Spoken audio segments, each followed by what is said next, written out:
Dear students, तो आज जो हम अपना टॉपिक शुरू करने जा रहे हैं वो है कैटालिटिक हाइड्रोजनेशन ऑफ एल्कीन्स। ठीक है, तो इसमें हम बात करेंगे कि एल्कीन्स का रिडक्शन, एक्चुअली हाइड्रोजनेशन का मतलब होता है एडिशन ऑफ हाइड्रोजन, या फिर हम ये भी कह सकते हैं एल्कीन्स का रिडक्शन। एडिशन ऑफ हाइड्रोजन का मतलब रिडक्शन ही सही होता है, तो इसलिए हम इसको रिडक्शन भी बोल सकते हैं। और कैटालिटिक हाइड्रोजनेशन मतलब addition of hydrogen in presence of catalyst. तो आप देखते हैं इसमें क्या लिखा हुआ है। The catalytic addition of hydrogen gas to an alkene is a reduction of the pi bonded compound। ठीक है ना, कि मतलब एल्कीन में पाई बॉन्ड तो होता ही है, तो पाई बॉन्डेड कंपाउंड का एक्चुअल में ये एक रिडक्शन है और इसी रिएक्शन को हम कैटालिटिक हाइड्रोजनेशन बोल देते हैं। तो the catalyst normally used for the hydrogenation of alkenes are platinum, palladium या राने निकल। जो भी हम कैटलिस्ट जनरली हम यूज़ करते हैं एल्कीन्स के हाइड्रोजनेशन में, तो वो प्लैटिनम हो सकता है, पैलेडियम हो सकता है या राने निकल। राने निकल आप लोगों ने कई बार वर्ड सुना हुआ होगा। तो ये एक्चुअल में निकल और एल्युमिनियम का एक एलॉय होता है। ठीक है, निकल और एल्युमिनियम का, और इसकी रिएक्शन हम करा देते हैं एक्वस NaOH के साथ।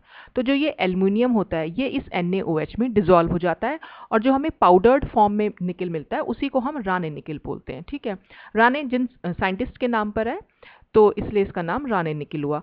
तो रिएक्शन में होता क्या है एक्चुअली, जैसे यहाँ पर दिखा रखा है कि हमने एक एल्कीन ले ली और एल्कीन में ये हाइड्रोजन को ऐड होना है। तो हाइड्रोजन कैसे ऐड होगा, ये दोनों हाइड्रोजन के जो दोनों मतलब जो एक मॉलिक्यूल है, तो इसमें दो एटम्स हैं, तो एक एटम इधर कार्बन पर और दूसरा एटम इस वाले कार्बन पर ऐड हो जाएगा और बीच में जो पाई बॉन्ड है वो ब्रेक हो जाता है। तो इस तरह से ये जो एल्कीन है ये एल्केन में चेंज हो जाती है। यहाँ पर आप देख रहे हैं, यहाँ पर हमारे था, ये थी हमारी ईथीन और ये बन गया हमारा ईथेन। ठीक है, तो एल्कीन पर जब भी हाइड्रोजनेशन होगा तो उससे हमेशा एल्केन्स बनते हैं।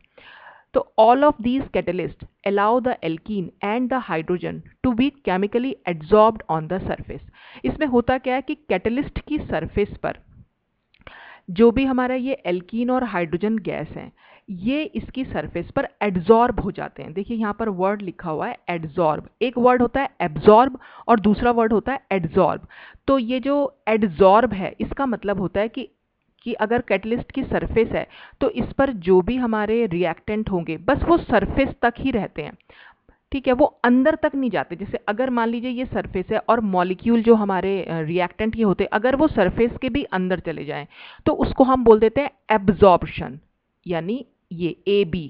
ठीक है, और अगर वो सिर्फ सरफेस पर आ जाते हैं तो उसके लिए हम वर्ड यूज करते हैं एड्जॉर्प्शन। तो दोनों में डिफरेंस होता है। तो एड्जॉर्प्शन मतलब सरफेस पर रहते हैं, तो यहाँ पर एड्जॉर्प्शन होता है ये।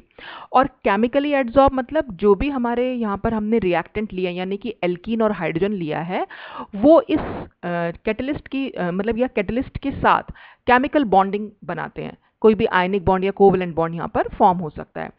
इससे होता क्या है, this brings the two molecules into close contact. इससे क्या होगा, जो भी हमारा एल्कीन और हमने हाइड्रोजन लिया हुआ है ये दोनों मॉलिक्यूल एक दूसरे के बिल्कुल क्लोज कॉन्टैक्ट में आते हैं। ठीक है, फिर है reaction occurs by simultaneous addition of a hydrogen atom to each carbon of the double bond. तो जो हाइड्रोजन मॉलिक्यूल हमने लिया है इसमें दो जो हाइड्रोजन एटम है वो दोनों के दोनों हर कार्बन एटम से एक साथ ऐड हो जाते हैं। ठीक, और इससे क्या होगा, alkane produced is then rapidly desorbed from the surface. तो जैसे ही एल्केन बन जाएगी मतलब सरफेस पर क्या हुआ, यहाँ कैटलिस्ट की सरफेस है, यहाँ पर इसमें एल्कीन भी आ गई और हाइड्रोजन भी आ गया। सपोज यहाँ पर ये हाइड्रोजन है और ये हमारी एल्कीन है। अभी मैं आपको मैकेनिज्म बताऊंगी। तो एल्कीन और हाइड्रोजन जैसे यहाँ पर हुए सरफेस पर आए तो ये एल्कीन और इस हाइड्रोजन में आपस में एक क्लोज कांटेक्ट हो गया और दोनों के बीच में रिएक्शन हुई। रिएक्शन बनने से जो एल्केन बना, तो जैसे ही एल्केन बनता है तुरंत यहाँ से डिजॉर्प्शन हो। डिजॉर्प्शन मतलब ये जो एल्केन है इस कैटलिस्ट की सरफेस को छोड़कर चला जाता है। ठीक है, तो इस तरह से ये रिएक्शन यहाँ पर प्रोसीड करती है। फिर अब अगर हम इसकी बात करें कि rate of reaction of hydrogenation, तो rate of catalytic hydrogenation depends upon the substituents that are attached to the double bond.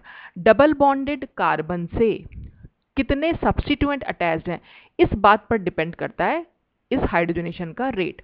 तो the fewer the number and size of the substituent का साइज और नंबर जितना कम होगा the more easily the compound will fit on to the catalyst surface. तो वो बहुत easily उस कैटालिटिक सरफेस पर जो है फिट हो जाएंगे। तो इसके लिए ज़रूरी है कि जो भी हमारे सब्स्टिट्यूएंट हैं डबल बॉन्ड से अटैच, उसका साइज और उनका नंबर जो है कम होना चाहिए अगर हमें रिएक्शन फास्ट करवानी है। तो and faster will be the rate of hydrogenation. तो साइज छोटा होने से और नंबर कम होने से होता क्या है कि कैटलिस्ट की सरफेस पर ये इजीली फिट हो जाते हैं, यानी जो हमारी एल्कीन है, ठीक है। तो अब ये सब्स्टिट्यूएंट से क्या मतलब है, देखिए अगर हम कोई एल्कीन बनाए, सिंपल एल्कीन हमने ले ली, सपोज हमारी ईथीन है, तो हम इसको कैसे दिखा सकते हैं, ये कार्बन है, ये कार्बन, यहाँ पर हमने एक हाइड्रोजन, ये हाइड्रोजन, ठीक है, यहाँ पर एक हाइड्रोजन और ये हाइड्रोजन। तो कई बार आपको ये ऐसे भी देखने को मिलेगी कि हमने बिना हाइड्रोजन वो बिना कार्बन दिखाए ऐसे भी दिखा सकते हैं, ठीक है। तो ये भी हमारी ईथीन हो गई सपोज, ठीक। अब हम क्या कर रहे हैं, हम ये कह रहे हैं कि सब्स्टिट्यूशन से, तो सब्स्टिट्यूशन का मतलब होता है अगर मान लीजिए ये जो मैंने यहाँ पर एक H लिखा है, इस H की जगह इस H को मैं सब्स्टिट्यूट कर दूं CH3 ग्रुप से, यानी सब्स्टिट्यूट करने का मतलब H को रिप्लेस कर दिया जाए, तो H की जगह अगर यहाँ पर CH3 आ जाए सपोज, ठीक है, तो हम ये कहेंगे कि ये वाली एल्कीन जो है वो मोनो सब्स्टिट्यूटेड है। मोनो मतलब एक हाइड्रोजन का रिप्लेसमेंट एक एल्काइल ग्रुप ने कर दिया। ये CH3 मिथाइल ग्रुप है, इसको हम जनरली एल्काइल ग्रुप बोल सकते हैं। अगर हम R लिख देते हैं यहाँ पर तो ये मिथाइल ग्रुप से हो गया, तो ये मोनो सब्स्टिट्यूटेड एल्कीन हो गई, ठीक है। अब अगर सपोज मान लो मैं ये दूसरा हाइड्रोजन है, इसको भी मैं रिप्लेस कर दूं CH3 ग्रुप से, यानी हाइड्रोजन को हटा दिया जाए और उसकी जगह CH3 आ जाए, तो फिर ये डाई सब्स्टिट्यूटेड एल्कीन हो गई। फिर तीसरे को कर दिया जाए तो CH3, ये ट्राई सब्स्टिट्यूटेड हो गई, और यहाँ पर भी CH3 हो जाए तो ये टेट्रा सब्स्टिट्यूटेड हो गई, ठीक है। तो ये जो ऊपर बनाया है ये हमारी इथाइलिन है नॉर्मल, और उसके बाद हम धीरे धीरे धीरे सब्स्टिट्यूशन कर रहे हैं, एक एक हाइड्रोजन को हटाते चले जा रहे हैं, तो उस हिसाब से मोनो, डाई, ट्राई और टेट्रा सब्स्टिट्यूटेड जो है ये एल्कीन बनती चली जा रही है। तो यहाँ पर ये कहा जा रहा है कि ये सब्स्टिट्यूशन जितना कम होगा तो इजीली सरफेस पर फिट हो जाएंगे, क्योंकि ये क्या है, ये जो ग्रुप जहां पर जो भी आएंगे, हाइड्रोजन तो सबसे छोटा ग्रुप होता है, हाइड्रोजन के अलावा और कोई भी आएगा तो वो ग्रुप काफी बड़े बड़े ग्रुप होंगे, तो कैटलिस्ट की सरफेस पर वो उतने फिट नहीं हो पाएंगे, और नंबर भी इनका कम होना चाहिए। जितना कम नंबर होगा वो उतना इजीली फिट होगा, तो जितना इजीली फिट होगा रिएक्शन उतनी फास्ट होगी हाइड्रोजनेशन की।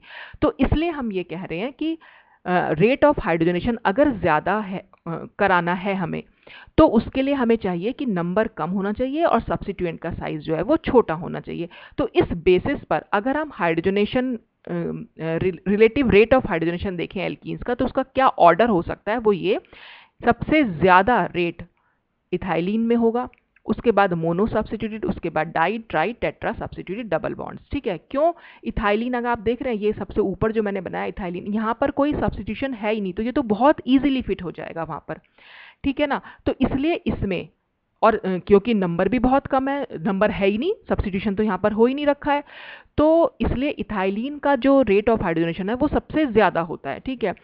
जैसे ही मैंने इसमें एक CH3 लगाया तो क्या हो गया, अब यहाँ पर एक सब्स्टिट्यूएंट यहाँ पर आ गया है, तो एक सब्स्टिट्यूएंट के आने से क्या हो जाएगा कि बस पहले इथाइलिन के कंपैरिजन में जो ये मोनो सब्स्टिट्यूटेड एल्कीन बनाई है ये थोड़ा सा कम फिट हो पाएगी, बस इतना होगा, और इसलिए इसका रेट जो है थोड़ा सा कम हो जाएगा इथाइलिन के कंपैरिजन में।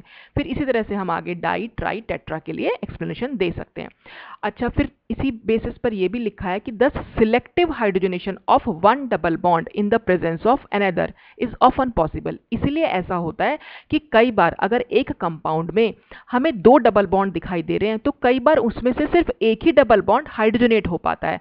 उसका रीजन यही है कि हम सिलेक्टिव हाइड्रोजनेशन का मतलब ये हुआ कि दोनों में से कोई एक जो है वो सब्स्टिट्यूट मतलब हाइड्रोजनेट हो जाएगा।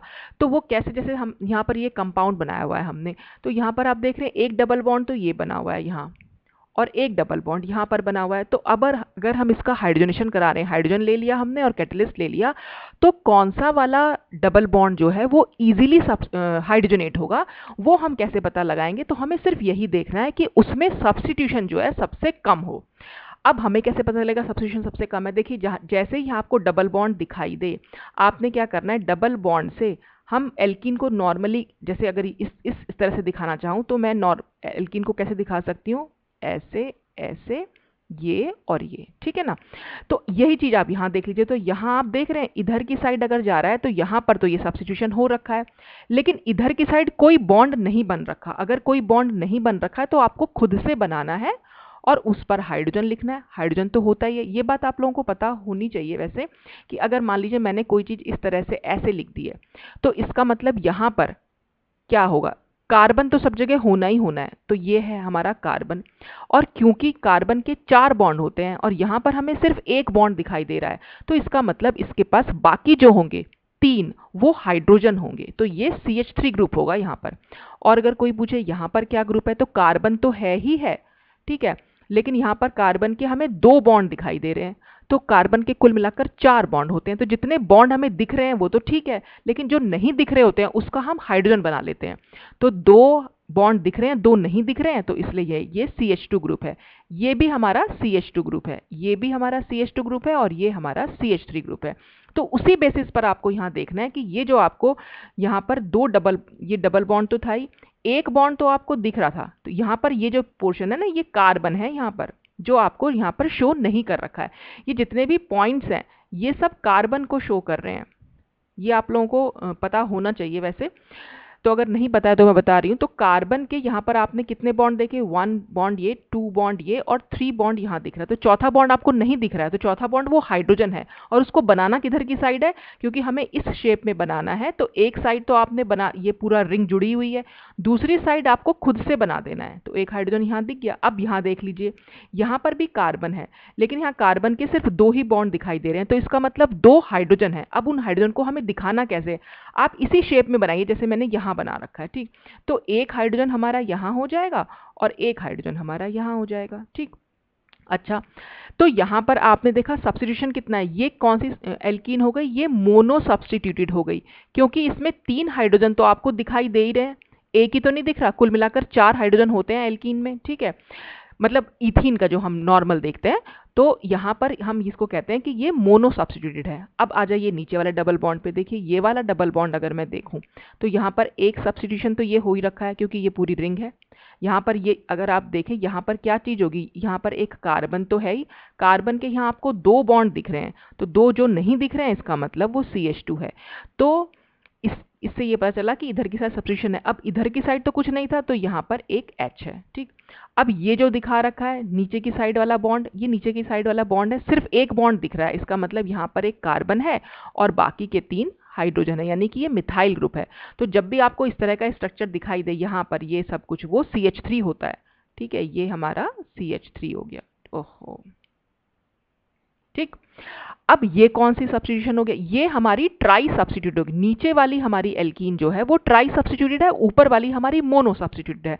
तो रेट ऑफ हाइड्रोजनेशन अभी अभी हमने देखा कि मोनो सब्स्टिट्यूटेड में ज्यादा होगा in comparison to tri substituted. तो इसका मतलब यहाँ पर जो हाइड्रोजनेशन हम शो करेंगे, यानी कि दोनों हाइड्रोजन को ऐड करेंगे, वो ऊपर वाले बॉन्ड पर करेंगे। नीचे वाला बॉन्ड आप देख रहे हैं ऐसा का ऐसा ही रह गया, तो ऊपर वाले बॉन्ड पर अगर हमने ऐड किया तो ऊपर अब 2 हाइड्रोजन हो जाएंगे। एक हाइड्रोजन तो ऑलरेडी था, दूसरा हाइड्रोजन यहां से आ गया इस वाले हाइड्रोजन से, तो ये एक हाइड्रोजन हो गया। और नीचे हमारे पास 2 हाइड्रोजन तो पहले से ही थे और एक और आ गया, तो 3 हाइड्रोजन हो गए। तो वो हमें यहाँ पर दिख नहीं रहे हैं, लेकिन आपको खुद से सोचना है, क्योंकि यहाँ पर सिर्फ एक ही बॉन्ड दिख रहा है कार्बन का, तो यहाँ पर आप अपने आप से कार्बन बनाएंगे, क्योंकि एक बॉन्ड दिखाई दे रहा है, तो जो नहीं दिख रहे हैं वो 3 हाइड्रोजन है। ऐसे ही इस वाले यहाँ पर कार्बन है, 2 बॉन्ड हमें दिखाई दे रहे हैं, जो नहीं दिख रहा है इसका मतलब वो CH2 है। जैसे यहाँ पर भी देख सकते हैं, यहाँ पर सिर्फ एक बॉन्ड है, तो एक कार्बन है और बाकी 3 हाइड्रोजन है, ठीक है। तो इस तरह से हम देख सकते हैं कि अगर हमारे पास, हमें बस ये पता होना चाहिए कि अगर 2 डबल बॉन्ड हैं तो 2 डबल बॉन्ड में भी किस तरह से सिलेक्टिव हाइड्रोजनेशन है। तो बस आपको सिर्फ डबल बॉन्ड से हाइड्रोजन बनाने आने चाहिए, आपको पता होना चाहिए कितना सब्स्टिट्यूशन वहां पर है। तो जो लेस सब्स्टिट्यूटेड एल्कीन होगी वो ज्यादा हाइड्रोजनेट हो जाएगी, बहुत इजीली हाइड्रोजनेट हो जाती है। तो इस तरह से हमारे पास ये कंपाउंड हमें देखने को मिलता है, ठीक। अब देख लेते हैं इसकी स्टीरियोकेमिस्ट्री। स्टीरियोकेमिस्ट्री में ये बताया गया है कि जो हमारा हाइड्रोजनेशन होता है वो कंप्लीटली स्टीरियो स्पेसिफिक होता है, और इसमें जो दोनों हाइड्रोजन हैं वो जो है same side of double bond से अटैच्ड होती हैं, यानी सिन एडिशन होता है। एक ही साइड से। देखिए डबल बॉन्ड जो होता है हमारा, ये डबल बॉन्ड है सपोज हमारा, हमने ऐसे बना दिया, तो या तो ऊपर की साइड से एडिशन होगा या फिर नीचे की साइड से। तो ये होती है, या ये भी सेम साइड है और ये भी सेम साइड है, तो इसको हम सिन एडिशन बोलते हैं।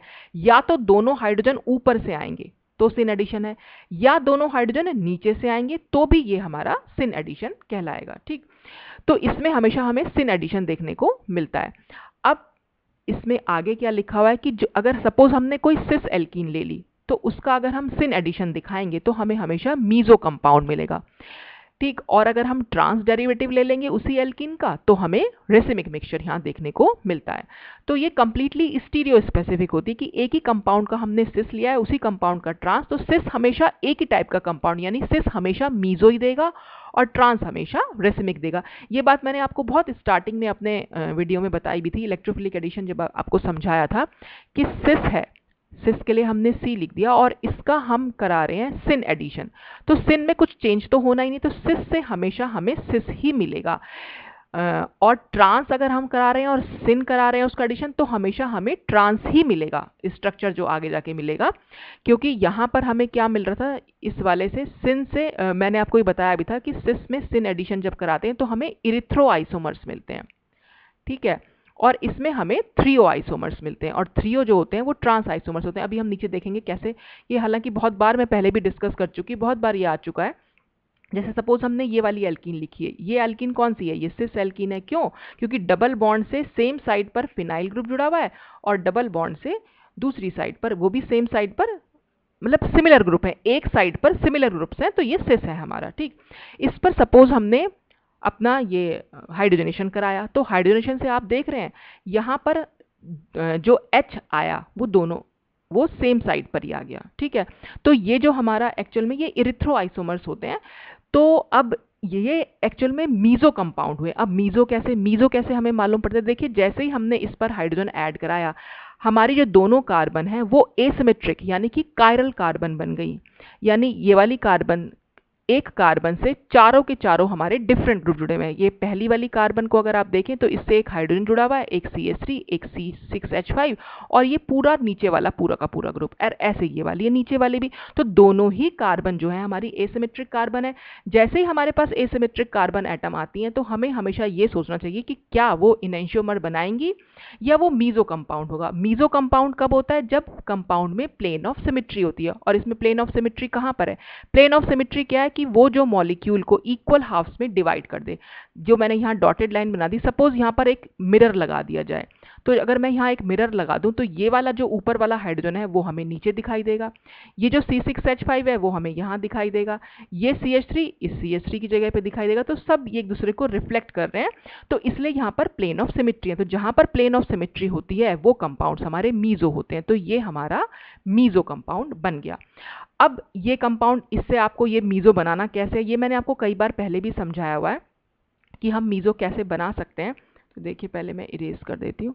आपने क्या करना है, मैंने आपको सबसे शुरू में भी समझाया था कि सबसे पहले आपने इसको इस तरह से लिखना है। पहले आपके ये इस तरह, ये वाली जो सिस वाली एल्कीन है उसको आप कैसे लिखेंगे, इस तरह से आपको एक वाई बनाना है, सीधा वाई। ठीक है, तो ये वाला जो, ये वाली जो आर्म है जो मैंने लेफ्ट हैंड साइड पर बनाई है, इस पर आप कोई भी, या तो आपने C6H5 लिखा है तो लिख दीजिए। ठीक है, तो दूसरी आर्म पे आप CH3 लिखेंगे। ऐसे ही दूसरे वाले के लेफ्ट हैंड साइड पर, क्योंकि यहाँ पर भी लेफ्ट हैंड साइड पर C6H5 है और हमें सिस फॉर्म बनानी है, तो यहाँ पर भी हमें लेफ्ट हैंड साइड पर ही C6H5 लिखना पड़ेगा। और राइट हैंड, जो राइट वाली आर्म है इसकी, उस पर आपको CH3 लिखना पड़ेगा। तो ये तो आपकी एल्कीन जो हमने यहाँ पर बनाई है उसको हम इस तरह से दिखा सकते हैं। अब क्योंकि हाइड्रोजन को हम सेम साइड से एडिशन दिखा रहे हैं, तो हाइड्रोजन हमने नीचे से ऐड होता हुआ दिखा दिया। ठीक है, तो ये एडिशन नीचे से भी दिखा सकते हैं और ये एडिशन आप ऊपर से भी दिखा सकते हैं। दोनों से आपका सेम ही कंपाउंड बनेगा, एक ही कंपाउंड बनेगा, इसमें मीजो कंपाउंड। चाहे आप इसको इस तरह से दिखा लीजिए, मान लीजिए आपने इसको ऐसे दिखाना है, नीचे की साइड दिखाना है, तो लेफ्ट हैंड साइड पर आपने C6H5 बनाया तो यहाँ पर भी लेफ्ट हैंड साइड पर ही C6H5 लिखेंगे। राइट हैंड साइड पर CH3 है तो यहाँ पर भी राइट हैंड साइड पर CH3, और दोनों सेम साइड से दिखाने तो दोनों ही ऊपर से अटैक कर रहे हैं, तो ये ऐसे।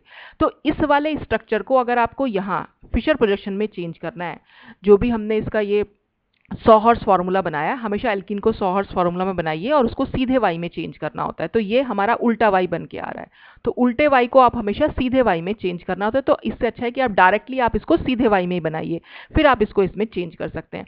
तो फिशर प्रोजेक्शन में चेंज करने के लिए मैंने आपको बताया था इसको कैसे कर सकते हैं। इसको हमने इस तरह से दिखाया, जो ये वाली हाइड्रोजन है उसको हमें सबसे नीचे बनाना होता है, मतलब जो इस वाले पहले वाले वाई पर जो नीचे की साइड आता है पोर्शन, इसको हमें सबसे ऊपर बनाना है। फिर जो ग्रुप जहां लिखा हुआ है ये लेफ्ट हैंड साइड पर लिखा है, तो हमने लेफ्ट हैंड साइड पर C6H5 को मैं पीएच लिख दे रही हूँ क्योंकि ये फिनाइल ग्रुप है, तो मैं पीएच लिख दे रही हूँ। CH3 राइट हैंड साइड पर है तो हमने CH3 लिखा। फिर ये वाला C6H5 इसको मैं पीएच लिख दे रही हूँ और ये CH3। देख रहे हैं, इस पर भी हमारी प्लेन ऑफ सिमेट्री दिखाई दे रही है हमें। और आप सोच रहे होंगे कि ये और ये डिफरेंट बन गई है, लेकिन ये डिफरेंट नहीं बने बेटा, ये बिल्कुल इसके जैसा ही बना है। इसमें आपने क्या कर सकते हैं, रोटेशन करा सकते हैं। पीएच को अगर मैं एच की जगह पर ले जाऊं तो मैं क्या बनाऊंगी, मैं यहां दिखा देती, ये यही बन रहा है। देखिए पीएच अगर यहां ले जाएंगे तो एच जो है CH3 की जगह पे आ जाएगा और CH3 जो है पीएच की जगह पे चला जाएगा, तो यही वाला स्ट्रक्चर तो बन जाएगा। पीएच अगर एच की जगह पे जाएगा तो ये आ गया पीएच यानी C6H5। एच कहाँ जाएगा, CH3 की जगह पे यहां पर, तो एच इसमें यहां पर आई रखा है। और CH3 कहाँ चला जाएगा, पीएच की जगह पर, तो CH3 यहां पर आ रखा है। ऐसे ही आप नीचे वाले में रोटेशन करा सकते हैं, पीएच को यहां ले जाइए, एच को यहां ले जाइए और CH3 को यहां, तो फिर यही स्ट्रक्चर आपके पास बन के आएगा। और इस वाले स्ट्रक्चर को भी जब आप सीधे वाई में चेंज करेंगे और फिर आप इसमें चेंज करके लाएंगे तो यही आपको सेम स्ट्रक्चर यहाँ पर दिखाई देगा। तो प्लेन ऑफ सिमेट्री है इसमें, इसलिए ये एक मीजो कंपाउंड यहाँ पर बना। ठीक है, ऐसे ही आप नीचे वाले कंपाउंड के लिए भी देख सकते हैं। नीचे वाला क्या है हमारा, ये है ट्रांस आइसोमर। ट्रांस कैसे है, क्योंकि डबल बॉन्ड से एक साइड पर C6H5 है और दूसरी साइड पर, यानी सिमिलर ग्रुप्स जो हैं डबल बॉन्ड के दोनों साइड्स पर, ऑपोजिट साइड्स पर हैं। ठीक है, तो ये ट्रांस आइसोमर है। और ट्रांस आइसोमर से हमें थ्रियो फॉर्म मिलती है। ठीक है, थ्रियो का मतलब क्या होगा, थ्रियो जो मैंने यहां बना रखी है आपकी, कि इसमें सिमिलर ग्रुप्स जो हैं इस लाइन के ऑपोजिट होते हैं। ये सिमिलर ग्रुप है और ये सिमिलर, तो इस लाइन के ये ऑपोजिट है। ऊपर वाला इरिथ्रो बना था, ऊपर वाले में इस लाइन के सिमिलर एक साइड पर सिमिलर ग्रुप्स थे, तो ये हमारे इरिथ्रो आइसोमर्स होते हैं। तो नीचे वाला थ्रियो बना है। तो बिल्कुल जैसे मैंने आपको अभी समझाया, इसको भी आपको क्या चेंज करना पड़ेगा, सबसे पहले आप इसको फिर से वैसे ही सीधे वाई की फॉर्म में लिखिएगा। इस एल्कीन को इस तरह से लिखना है। तो इसमें अगर आपने C6H5 इधर बनाया है तो इस ट्रांस आइसोमर में फिर C6H5 को आप यहां लिखेंगे और इसमें इधर CH3 है तो फिर इधर CH3 हो जाएगा, बस ये H और ये H। फिर से आप इसको वैसे ही चेंज करेंगे तो आपके पास बिल्कुल यही स्ट्रक्चर जो है निकल के आएगा।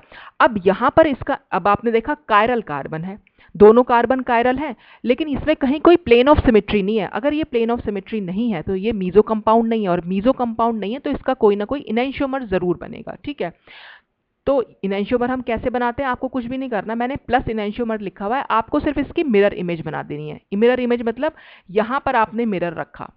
ठीक है, और मिरर जब आप रखेंगे तो क्या होगा, मैं आपको यहां बना के दिखा देती हूँ। ये देखिए, मिरर में आपको C6H5 जहां पर है वो वहीं दिखाई देगा, तो मैंने यहां पर C6H5 लिखा, नीचे वाला C6H5 भी वहीं दिखाई देगा, क्योंकि हमने यहाँ साइड में जब राइट हैंड साइड में मिरर रखा हुआ है इसके, तो जो चीज लेफ्ट हैंड साइड में होगी वो राइट में दिखाई देगी, जो राइट में होगी वो लेफ्ट दिखाई देगी। तो CH3 यहाँ पर लेफ्ट में है तो यहाँ CH3 यहाँ दिखाई देगा, H राइट में है तो H यहाँ दिखाई देगा, ऐसे ही नीचे H लेफ्ट में है तो H यहाँ राइट में दिखाई देगा और ये CH3 यहाँ दिखाई देगा। तो ये इसकी जो है मिरर इमेज बनी है, और ये जो है दोनों एक दूसरे ऊपर नॉन सुपर इम्पोजेबल हैं, कि अगर मैं इसको उठा के, इस वाले को उठा के इसके ऊपर रख दूं तो क्या होगा, ये सुपर इम्पोज नहीं कर पाएंगे। ठीक है, सुपर इम्पोज का मतलब होता है जिस उस ग्रुप के नीचे वही सेम ग्रुप आ जाना, तो C6H5 के नीचे तो वही आएगा, लेकिन इस H के नीचे ये CH3 ग्रुप आएगा, इस CH3 के नीचे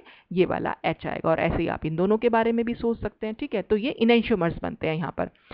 तो इसमें आपको ध्यान रखना है कि सिस है तो आपको मीजो मिलेगा और ट्रांस है तो रेसिमिक मिला ना, क्योंकि एक हमारी डी फॉर्म होगी दूसरी हमारी एल फॉर्म होगी, दोनों के दोनों 50-50% मिलते हैं, तो जहां पर भी डी और एल फॉर्म 50% होंगी तो वो रेसिमिक मिक्सचर होते हैं। तो वैसे ये थ्रियो फॉर्म है और मिला हमें रेसिमिक मिक्सचर है थ्रियो फॉर्म्स का। ठीक है, तो ये इसकी स्टीरियोकेमिस्ट्री थी। अब हम आ जाते हैं इसकी मैकेनिज्म पे, यानी जो हम अपना हाइड्रोजनेशन पढ़ रहे हैं उसकी मैकेनिज्म क्या है। तो first of all the hydrogen molecules are adsorb onto the metallic surface. Metallic surface मतलब कैटलिस्ट की सरफेस, तो कैटलिस्ट की सरफेस होगी, सबसे पहले उस पर हाइड्रोजन मॉलिक्यूल जो है एड्जॉर्ब हो जाएंगे। और एड्जॉर्ब कैसे होंगे? एड्जॉर्ब किसी पहले तो इसके पास आए, फिर क्या होगा, इनके बीच का सिग्मा बॉन्ड तो टूट जाएगा, और सिग्मा बॉन्ड टूटने के बाद क्या होगा, ये इस मेटल के साथ बॉन्डिंग शो करेंगे। ठीक है, इसके साथ केमिकल बॉन्ड ये बनाएंगे। ठीक है, तो इसमें ये लिखा हुआ है कि then the hydrogen sigma bonds are broken and metal hydrogen bonds are formed. फिर the alkene is also adsorbed on to the metallic surface. उसके बाद क्या होगा, एल्कीन भी हमारी यहाँ पर आ जाएगी और एल्कीन भी मेटल की सरफेस के साथ बॉन्डिंग बनाएगी और फिर इन दोनों में आपस में रिएक्शन हो जाएगी। तो वही इसमें लिखा हुआ है कि alkene molecule moves around on the surface until it collides with the metal bonded hydrogen atom. तो ये एल्कीन जो है इस सरफेस पर रहती ही रहती है तब तक जब तक कि ये हाइड्रोजन के साथ कोलाइड करने का मतलब टक्कर ना कर ले, यानी रिएक्शन जो हमारी हो रही है, तो जब तक ये इसके साथ कोलाइड नहीं करेगी तब तक ये यहाँ पर मूव करती रहती है। उसके बाद रिएक्शन हो जाती है और जैसे ही हमारा हाइड्रोजनेटेड प्रोडक्ट बन जाता है, बस वो डिजॉल्व हो जाता है, वहाँ से अपनी सरफेस को छोड़कर चला जाता है, मतलब मेटल की सरफेस को छोड़कर चला जाता है। वो हमने यहाँ इसको डायग्रामेटिकली दिखाया हुआ भी है। तो देखिए यहाँ पर सबसे पहले इन्होंने क्या दिखा रखा है, ये हमारा ये जो यहाँ लाइनिंग दिखा रखी है, ये कैटलिस्ट की सरफेस है। ठीक है, तो diffusion of the gases on the जो भी हमारी हाइड्रोजन गैस है और एल्कीन जो हमने ले रखी है वो यहाँ पर आ रखी है, तो इसके पास में आई, पास में जैसे आई तो फाइनली फिर क्या होगा, ये बॉन्ड यहाँ से टूटेगा हाइड्रोजन हाइड्रोजन के बीच में। तो देख रहे हैं आप, हाइड्रोजन हाइड्रोजन का बीच का बॉन्ड टूटा है और फिर उसने मेटल के साथ ये जो है बॉन्डिंग कर ली है। और फिर क्या होगा, जो एल्कीन के बीच का पाई बॉन्ड है वो टूटेगा और कार्बन कार्बन जो है, दोनों कार्बन यहाँ दिखा रखे हैं, ये वाला जो बॉन्ड ऊपर डैश लाइन से दिखा रखा है ये पाई बॉन्ड है जो ब्रेक हो रहा है, और जो नीचे जो ये डैश लाइन दिखा रखी है इसका मतलब कार्बन कार्बन के बीच का पाई बॉन्ड टूट रहा है और कार्बन और दोनों कार्बन जो हैं इस मेटल सरफेस के साथ बॉन्ड बना रहे हैं। फिर फाइनली ये बॉन्ड बना लेंगे और क्या हो जाएगा, एक हाइड्रोजन जो है इस कार्बन से जुड़ जाएगा। तो देखिए यहाँ पर एक हाइड्रोजन को इस कार्बन से जुड़ता हुआ दिखा दिया, दूसरा कार्बन तो वैसे ही है। तो यहाँ पर देखिए एक चीज़ बताई हुई है ये कि फिर फाइनल दूसरा हाइड्रोजन भी अटैच्ड होगा इस वाले कार्बन से, तो सेम साइड से जुड़ेगा अगर, तो हमें सिस प्रोडक्ट मिलेगा कि दोनों ही हाइड्रोजन अगर सेम साइड से अटैक कर रहे हैं तो वो हमें सिस प्रोडक्ट देंगे। लेकिन इसमें क्या होता है, जो सिन, ये हमारा जो सिस प्रोडक्ट बना है ये एक्चुअल में सिन एडिशन से बना है। सिन एडिशन मतलब सेम साइड से, डबल बॉन्ड की जो सेम साइड से हाइड्रोजन का अटैक हुआ। लेकिन इसमें यह भी पॉसिबिलिटी दिखाई गई कि सिन एडिशन जनरली हमें 80% देखने को मिलता है और 20% हमें एंटी एडिशन भी देखने को मिलता है। और एंटी एडिशन की पॉसिबिलिटी कैसे बनती है, तो उसके लिए ये माना गया कि जब ये एक हाइड्रोजन जुड़ जाता है इसके साथ, तो क्योंकि कार्बन कार्बन सिंगल बॉन्ड के अराउंड रोटेशन पॉसिबल हो सकती है, मतलब ये रोटेट कर जाएगा, घूम जाएगा। तो जब ये घूम जाएगा यानी ये वाला कार्बन तो एज इट इज रहेगा और ये वाला कार्बन जो है घूम जाएगा, तो ये जो हाइड्रोजन होगा ये हाइड्रोजन ऊपर चला जाएगा, जैसा कि इसमें नेक्स्ट में दिखा रखा है, हाइड्रोजन हमारा ऊपर चला गया। तो जैसे ही हाइड्रोजन ऊपर चला जाएगा तो ये कैसे हुआ, ये रोटेशन हो गई कार्बन कार्बन सिंगल बॉन्ड के अराउंड। और अब जब ये हाइड्रोजन जुड़ेगा, ये तो हाइड्रोजन नीचे से ही जुड़ेगा, तो एक हाइड्रोजन तो ऊपर चला गया और दूसरा हाइड्रोजन नीचे आ गया, तो इसको हम एंटी एडिशन बोल देते हैं। तो इसमें एंटी एडिशन भी 20% देखने को कई बार मिल जाता है, तो उससे हमें ट्रांस प्रोडक्ट मिलता है। तो वैसे तो सिन एडिशन ही देखने को मिलता है मैक्सिमम केसेस में। और ये भी माना जाता है कि क्योंकि दोनों हाइड्रोजन के जो जुड़ना है कार्बन के साथ वो बहुत रैपिड होता है, बहुत तेजी के साथ होता है, इसलिए हम ये कह देते हैं कि हाइड्रोजनेशन प्रोसेस जो है वो सिन एडिशन है। ठीक है, लेकिन कई बार कुछ एक रिएक्शंस में एंटी एडिशन देखने को भी हमें मिलता है। तो ये पूरा था मैकेनिज्म ऑफ हाइड्रोजनेशन के बारे में। अच्छा, अब इसके बाद क्या है, इसमें हमने ये बताया कि आखिर हमें कैटलिस्ट की ज़रूरत पड़ क्यों रही है इसमें। तो हाइड्रोजनेशन रिएक्शंस आर एक्सोथर्मिक, ये रिएक्शंस बहुत एक्सोथर्मिक होती हैं, but they do not proceed spontaneously. हम जनरली ये मानते हैं कि जो भी एक्सोथर्मिक रिएक्शन होती हैं वो स्पॉन्टेनियसली अपने आप हो जाती हैं, ठीक है, लेकिन ये रिएक्शन अपने आप नहीं हो रही है। क्यों? क्योंकि हाइड्रोजन हाइड्रोजन के बीच में जो सिग्मा बॉन्ड है वो काफ़ी स्ट्रॉन्ग है और उसे तोड़ने के लिए हमें काफ़ी ज़्यादा एनर्जी की ज़रूरत पड़ती है। और ये एनर्जी मतलब इसकी लिखा हुआ भी आगे कि because the energies of activation are extremely high. Activation energy क्या होती है, मॉलिक्यूल को, जो भी हमारा रिएक्टेंट मॉलिक्यूल है, प्रोडक्ट में चेंज होने के लिए उसे कुछ अमाउंट ऑफ एनर्जी की ज़रूरत पड़ती है। तो वो जो अमाउंट ऑफ एनर्जी उसको प्रोवाइड कराया जाता है उसी को हम बोल देते हैं एनर्जी ऑफ एक्टिवेशन। जैसे कि देखिए, इसको अगर हम एनर्जी प्रोफाइल डायग्राम से बनाएं तो देखिए ये हमारा रिएक्टेंट है, एल्कीन है, ये हमारा हाइड्रोजन है। फिर एल्कीन और हाइड्रोजन की रिएक्शन से हमारा एल्केन बन गया। लेकिन ये यहाँ से यहाँ तक जाने के लिए क्या होगा, इसको जो है ये वाला जो बैरियर है, ये एनर्जी बैरियर क्रॉस करना पड़ता है, तभी वो ये जो एल्कीन है हाइड्रोजन के साथ ये यहाँ पर एल्केन में चेंज हो सकती है। इसको आप ऐसे भी समझ सकते हैं कि सपोज आप यहाँ पर खड़े हुए हैं, ठीक है, एक पहाड़ी है, ठीक है, इस तरह से एक पहाड़ी है और आपको क्या करना है, पहाड़ी की दूसरी साइड जाना है। आप यहाँ पर हैं और आपको जाना यहाँ है, तो यहाँ से यहाँ जाने के लिए आपको क्या करना पड़ेगा, इस पहाड़ को तो क्रॉस करना ही करना पड़ेगा ना।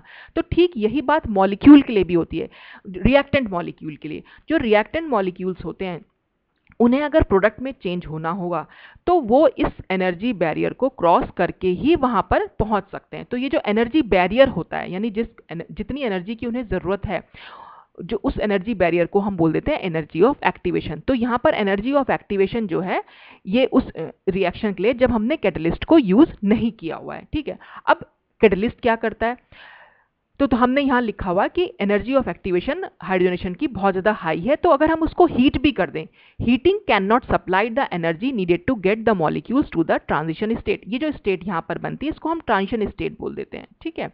तो रिएक्टेंट मॉलिक्यूल को ट्रांजिशन स्टेट तक पहुंचने के लिए जितनी एनर्जी की जरूरत पड़ेगी वो एनर्जी ऑफ एक्टिवेशन है, और वो क्योंकि बहुत ज़्यादा है तो अगर हम हीट भी कर दें मॉलिक्यूल को तो हीटिंग से भी उन मॉलिक्यूल्स को वह एनर्जी नहीं मिल पाती कि वो ट्रांजिशन स्टेट पर पहुंच जाए। तो उससे क्या होगा, however reaction proceeds smoothly when a catalyst is use. तो हम क्या करते हैं, बजाय हीटिंग के वहां पर हम कैटलिस्ट यूज कर लेते हैं। अब कैटलिस्ट क्या करता है, कैटलिस्ट क्या करता है, it lowers the energy of activation bye activating the reactant. वो क्या करता है, रिएक्टेंट को एक्टिवेट कर देता है, और उस एक्टिवेट करने का तरीका की वजह से उस एनर्जी ऑफ एक्टिवेशन जो है वो कम हो जाती है। देखिए कैटलिस्ट की सरफेस पर जब ये हाइड्रोजन मॉलिक्यूल आता है तो क्या होगा, इसका बॉन्ड यहाँ पर टूटता है और ये केमिकली एड्जॉर्ब हो जाते हैं इस मेटल की सरफेस पर, यानी कैटलिस्ट की सरफेस पर। तो ये बॉन्ड तोड़ने में समझ लीजिए हेल्प करता है, तो इस वजह से इसकी एनर्जी ऑफ एक्टिवेशन जो है कम हो जाती है। तो पहले तो इन मॉलिक्यूल को इतना ऊंचाई पर जाना पड़ रहा था, यानी इनको इतनी एनर्जी की, एनर्जी देख रहे हैं, एनर्जी ऐसे इंक्रीज हो रही है, तो इतनी एनर्जी की इनको जरूरत पड़ी थी। लेकिन जैसे ही हमने कैटलिस्ट यूज किया, क्योंकि कैटलिस्ट एक्टिवेशन एनर्जी को कम कर देता है, वो मॉलिक्यूल जो रिएक्टेंट मॉलिक्यूल है उनको एक्टिवेट करता है अपने सरफेस पर उनको लेकर, ठीक है। तो यहाँ पर एक्टिवेशन एनर्जी इतनी कम है तो ये आराम से ये पहाड़ी जो है छोटी हो गई तो वो आराम से इसको क्रॉस कर सकते हैं, तो इस एनर्जी बैरियर को वो इजीली क्रॉस कर जाते हैं। तो कैटलिस्ट का काम सिर्फ इतना होता है कि वो उस रिएक्शन की एक्टिवेशन एनर्जी को कम कर देता है, ठीक है। अच्छा, फिर हम बात कर लेते हैं थोड़ी सी हीट ऑफ हाइड्रोजनेशन के बारे में और इससे क्या मतलब है स्टेबिलिटी ऑफ एल्कीन्स का। तो हीट ऑफ हाइड्रोजनेशन होती क्या है, तो heat of hydrogenation of alkene is the energy difference between the starting alkene and the product alkane. यानी सपोज देखिए, जैसे हमने यहाँ पर ये 3 टाइप की एल्कीन ले रखी है, ये हमारी 1 ब्यूटीन है, दूसरी वाली हमारी सिस 2 ब्यूटीन है, तीसरी वाली हमारी ट्रांस 2 ब्यूटीन है। सिस और ट्रांस के दोनों के फॉर्मूला सेम होंगे लेकिन इनका ओरिएंटेशन जो है वो अलग होगा। सिमिलर साइड पर अगर सिमिलर ग्रुप्स होंगे, मतलब सेम साइड पर अगर सिमिलर ग्रुप्स होंगे तो वो सिस हो जाएगी, नहीं तो वो ट्रांस हो जाएगी, ठीक। तो ये तो हमारी डिफरेंट डिफरेंट एल्कीन्स ले ली, और इनसे जो प्रोडक्ट बना हमारा ब्यूटेन, तो इनकी ना अपनी कुछ एनर्जी जरूर होगी, इन तीनों एल्कीन की अपनी कुछ एनर्जी होगी, ठीक है। और इस ब्यूटेन की भी अपनी कुछ एनर्जी होगी, तो इनके बीच का जो एनर्जी डिफरेंस है उसको हम हीट ऑफ हाइड्रोजनेशन बोल देते हैं। और हम इसको कैलकुलेट कैसे करेंगे, it is calculated from the amount of the heat released in a hydrogenation reaction. तो इस रिएक्शन में जब इसका हाइड्रोजनेशन होगा, जितने अमाउंट ऑफ हीट रिलीज्ड होगी तो उससे हम वो हमारी कह लीजिए वो हमारी हीट ऑफ हाइड्रोजनेशन हो जाती है। तो हमने क्या कर रखा, 3 एल्कीन ली और उनको रिड्यूस करा दिया एन ब्यूटेन में। तो इस ब्यूटेन की तो एनर्जी अपनी फिक्स है, ठीक है, लेकिन इन तीनों की अपनी अपनी अलग अलग एनर्जी है, किसी की ज्यादा होगी किसी की कम होगी। तो the product butane has the same energy regardless of the starting alkene. Alkene कैसी भी हो, किसी भी एल्कीन से वो बने, लेकिन उसकी एनर्जी तो एक फिक्स अमाउंट हो जाएगा, ठीक है। तो any difference in delta H माने जो भी हमारा हीट ऑफ हाइड्रोजनेशन को हम डेल्टा एच से यहाँ पर शो कर रहे हैं। तो for the 3 reactions reflect difference in energies of the starting alkene. तो अगर ये कह रहा है कि इसकी तो अपनी एनर्जी फिक्स है, ठीक है। अब डेल्टा एच में दोनों जो भी हम तीनों रिएक्शंस के लिए कोई भी डिफरेंस जो होगा इनके इसके मतलब अगर हम 1 ब्यूटीन ले रहे हैं और n ब्यूटेन ले रहे हैं, इनका जो एनर्जी डिफरेंस है, ठीक है, उसको सपोज हम डेल्टा H1 कह दें, इसके और इसके बीच का जो एनर्जी डिफरेंस है, दूसरा हमारा डेल्टा H2, और तीसरी एल्कीन का जो है उसको हम डेल्टा H3 कर दें। ठीक है, तो ये इनकी भी अपनी अपनी अलग अलग वैल्यू होगी। ठीक है, क्योंकि इनका एनर्जी डिफरेंस अलग अलग है, तो इसलिए डेल्टा H1, डेल्टा H2 और डेल्टा H3 भी अलग अलग होगा। तो the greater the numerical value of delta H, delta H माने जो भी हीट रिलीज हुई है यहाँ पर, या जो डिफरेंस है इन दोनों के बीच में एनर्जी का, तो उसकी न्यूमेरिकल वैल्यू जितनी ज्यादा होगी, ठीक है, तो the higher is the energy of the starting alkene. इसका मतलब है कि हाई, जो हमने एल्कीन शुरू में ली थी उसकी अपनी एनर्जी बहुत ज़्यादा है, और जब उसकी अपनी एनर्जी बहुत ज़्यादा है तो जिस जिस भी एल्कीन की एनर्जी ज़्यादा होगी, इसका मतलब उसकी स्टेबिलिटी कम होगी। ये तो मैंने आपको कई बार समझाया है कि एनर्जी और स्टेबिलिटी एक दूसरे के ठीक उल्टा होते हैं। एनर्जी जितनी ज़्यादा होती है, स्टेबिलिटी उतनी कम हो जाती है। तो इसमें से जिसकी जितनी ज़्यादा एनर्जी होगी वो अपने में से ज़्यादा ही एनर्जी निकालेगी, जिसकी एनर्जी जितनी कम होगी वो उतनी कम एनर्जी निकालेगी। ठीक है, तो इसको हम देखो ग्राफ से कैसे समझ सकते हैं, इसी चीज़ को हम कैसे समझ पाएंगे। तो ये हमारी 1 ब्यूटीन जो हमने नंबर 1 पे लिखी थी, ये सिस 2 ब्यूटीन जो नंबर 2 पे है, और ट्रांस 2 ब्यूटीन जो नंबर 3 पर है। ठीक, तो देख रहे हैं आप यहाँ पर 1 ब्यूटीन जो है उसकी एनर्जी हमने, ये एनर्जी है बेटा, यहाँ पर एनर्जी इंक्रीजिंग ऑर्डर में, तो ये एनर्जी, इसकी एनर्जी की वैल्यू ये है, और इसकी एनर्जी देखिए इसके कंपैरिजन में कितनी कम है, ये यहाँ पर आ रही है सपोज। ठीक है, और ये तीसरे वाले की एनर्जी बिल्कुल ही कम है। ठीक है, ये यहाँ पर आ रही है। तो यहाँ पर क्या न्यूमेरिकल वैल्यू जो निकल के आ रही है, डेल्टा H की वैल्यू यहाँ पर दे रखी है, ये डेल्टा H की वैल्यू है। और न्यूमेरिकल वैल्यू पे ध्यान दीजिएगा, माइनस साइन का मतलब है रिलीज एनर्जी। थर्मोडायनेमिक्स में हम जो भी माइनस साइन लगा रहे हैं इसका मतलब वो एनर्जी रिलीज हो रही है, प्लस साइन अगर हम लगा रहे हैं तो एनर्जी एब्जॉर्ब हो रही है। तो आप माइनस साइन पर मत ध्यान दीजिए, सिर्फ न्यूमेरिकल वैल्यू देखिए। तो यहाँ पर क्योंकि इसकी एनर्जी कितनी ज़्यादा है, इसलिए इसने अपने अंदर से जो हीट निकाली वो भी ज़्यादा अमाउंट में निकाली। इसकी एनर्जी इसके कंपैरिजन में क्योंकि कम है, इसलिए इसका एनर्जी जो इसने निकाली अपने अंदर से, यानी डेल्टा H की जो वैल्यू थी वो सिर्फ 28 है, और इसकी एनर्जी सबसे कम है, इसका मतलब ये अपने अंदर से कम एनर्जी निकालेगा। ठीक है, तो जो एनर्जी निकालेगा बस वही हमारी हीट ऑफ हाइड्रोजनेशन हो जाएगी। तो यहाँ पर ये लिखा हुआ है कि the relative heat of hydrogenation shows that the trans 2 butene is the most stable.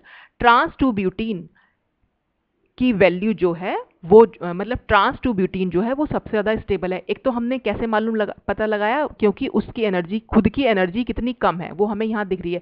इन तीनों में सबसे कम एनर्जी ट्रांस 2 ब्यूटीन की है, इसलिए वो सबसे ज़्यादा स्टेबल भी है। और उसने अपने अंदर से जो हीट निकाली, निकाली से मतलब वो क्या चीज़ निकाली उसने, वो हीट ऑफ हाइड्रोजनेशन थी। जो हीट रिलीज हुई वो हीट ऑफ हाइड्रोजनेशन थी। तो हीट ऑफ हाइड्रोजनेशन जितनी कम होगी उसकी स्टेबिलिटी उतनी ज़्यादा होगी, यही चीज़ इसमें यहाँ पर बताई हुई है। और आगे फिर ये भी लिखा हुआ है कि 1 butene is the least stable. Trans 2 butene more stable थी, और जो 1 ब्यूटीन थी वो लीस्ट स्टेबल थी। क्यों? क्योंकि उसकी अपनी एनर्जी बहुत ज़्यादा है, और वो जो हीट रिलीज कर रही है वो भी बहुत ज़्यादा अमाउंट में हीट रिलीज कर रही है। तो जितना ज़्यादा हीट ऑफ हाइड्रोजनेशन होगा उतना उसकी स्टेबिलिटी कम होगी। तो हम ये भी कह सकते हैं, यहाँ पर डेल्टा H को मैं अगर हीट ऑफ हाइड्रोजनेशन दिखाऊं तो हम इसको दिखा सकते हैं 1 अपॉन स्टेबिलिटी से, स्टेबिलिटी ऑफ एल्कीन से। तो ये आप इसको याद रख सकते हैं कि डेल्टा H की वैल्यू जितनी ज़्यादा होगी एल्कीन की स्टेबिलिटी उतनी कम होगी। तो यहाँ पर डेल्टा H की वैल्यू 30 है किलो कैलोरी 1 ब्यूटीन के लिए, तो वो बहुत ज़्यादा है, इन तीनों के कंपैरिजन में सबसे ज़्यादा है, इसलिए उसकी स्टेबिलिटी सबसे कम है।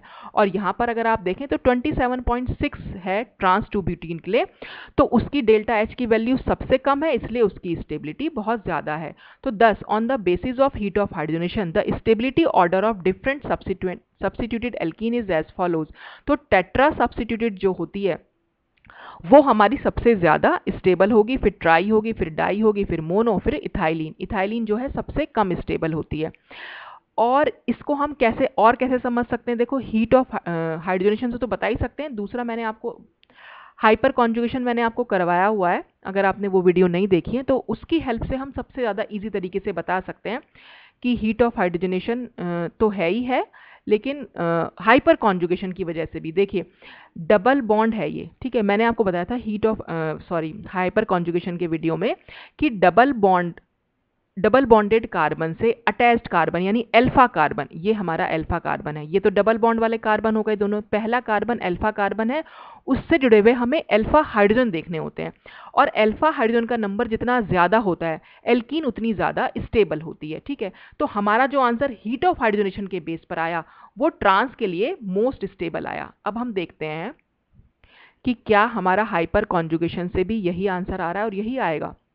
तो यहाँ पर अल्फा हाइड्रोजन का नंबर कितना है, यहाँ पर खाली 2 है, क्योंकि यहाँ पर सिर्फ 2 ही हाइड्रोजन है। ठीक है, अब ये डबल बॉन्डेड कार्बन है, डबल बॉन्ड से अटैच्ड पहला कार्बन, तो इसका ये वाला कार्बन भी अल्फा है और इसका ये वाला कार्बन भी अल्फा है, तो दोनों में ही हम देखें तो 6 हाइड्रोजन है, तो इसमें 6 हाइड्रोजन। और तीसरे वाले ट्रांस में देखें तो वहाँ पर भी 6 हाइड्रोजन है। तो 2H के मतलब यहाँ पर अगर हम हाइपर कॉन्जुगेटेड फॉर्म जो है हमारी यहाँ पर कम बनेंगी और यहाँ इन दोनों के केस में हमारी ज़्यादा बनेंगी। तो जितनी ज़्यादा हाइपर कॉन्जुगेटिव फॉर्म्स बनती हैं वो कंपाउंड उतना ज़्यादा स्टेबल होता है, वो एल्कीन उतनी ज़्यादा स्टेबल होती है। अब यहाँ पर क्या है, तो हमें ये तो मालूम पड़ गया कि 1 ब्यूटीन के कंपैरिजन में जो 2 ब्यूटीन्स हैं वो ज़्यादा स्टेबल हैं, लेकिन सिस और ट्रांस में ट्रांस ज़्यादा स्टेबल क्यों है? तो हम ये दिखाएं C डबल बॉन्ड C, तो सिस को हम दिखाएंगे ऐसे, ये H और ये H, ठीक है, और ट्रांस को हम दिखाएंगे इस तरह से, ये CH3, यहाँ पे ये CH3, ये H और ये H। तो यहाँ पर क्या है, मैंने आपको तब भी बताया था कि सिस एल्कीन जो होती है वो लेस स्टेबल होती है in comparison to trans alkene. क्यों? क्योंकि यहाँ पर CH3 और CH3 दोनों बल्की ग्रुप हैं और दोनों सेम साइड पर हैं, तो यहाँ पर स्टेरिक हिंड्रेंस क्रिएट हो जाती है, तो स्टेरिक हिंड्रेंस की वजह से इसकी स्टेबिलिटी कम हो जाती है, इसलिए हमारी ट्रांस ब्यूटीन जो है वो ज़्यादा स्टेबल है। तो हाइपर कॉन्जुगेशन से और हीट ऑफ हाइड्रोजनेशन से हम दोनों चीज़ों से बता सकते हैं एल्कीन की स्टेबिलिटी के बारे में। तो ये आज सारा था पूरा कैटालिटिक हाइड्रोजनेशन ऑफ एल्कीन्स। इसके बाद नेक्स्ट वीडियो में हम एल्काइंस की कैटालिटिक हाइड्रोजनेशन देखेंगे और एरोमेटिक रिंग्स का कैटालिटिक हाइड्रोजनेशन देखेंगे। तो आई होप कि आपको कुछ क्लियर हुआ होगा। बाकी अगर कुछ पूछना हो तो आप कमेंट सेक्शन में कमेंट करके पूछ सकते हैं। तो आज के लिए बस इतना ही। Thanks for watching.